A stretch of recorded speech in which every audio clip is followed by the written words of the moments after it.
Bharatiya Janata party કે અધિકારી દ્વારા અને બિલ ઉધારી પૈસા ઉધારી અને કોને આપવા માટે કરી રહ્યા છે।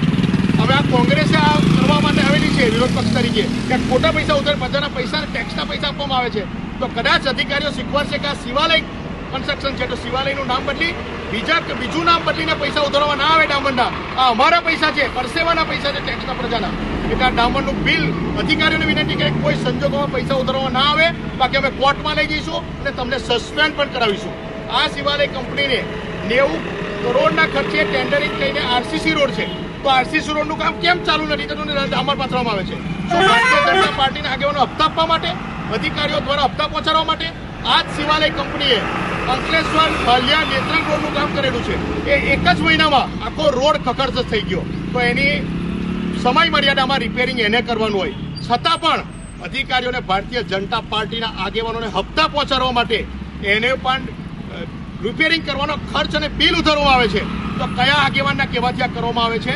આ કંપની બિલકુલ બોગસ છે, એને બ્લેકલિસ્ટ કરવી જોઈએ કે આ ખોટી રીતે અંકલેશ્વરનો રોડ બી બોગસ બનાવેલો છે, આરસીસી રોડ છે તો ખાલી ડામર કેમ પાથરવામાં આવે છે એની સામે અમે આંદોલન કરીશું અને હમણાં અત્યારે બંધ કરવા માટે અમે સ્થળ પર આવેલા છીએ કે કયા આગેવાનના કહેવાથી ભારતીય જનતા પાર્ટીના આગેવાનોને ખબર છે છતાં પણ કેમ ચૂપ છે? તો કયા ધારાસભ્ય કે કયા આગેવાનને આ પૈસા સેટિંગ માટે આ કરવામાં આવેલું છે? માટે આ તાત્કાલિક બિલ ના મળવું જોઈએ। આ ડામર પાથરવામાં આવે છે શા માટે? 3 મહિનાની ટેન્ડર તો આરસીસી રોડ કેમ કરવામાં નથી આવતો?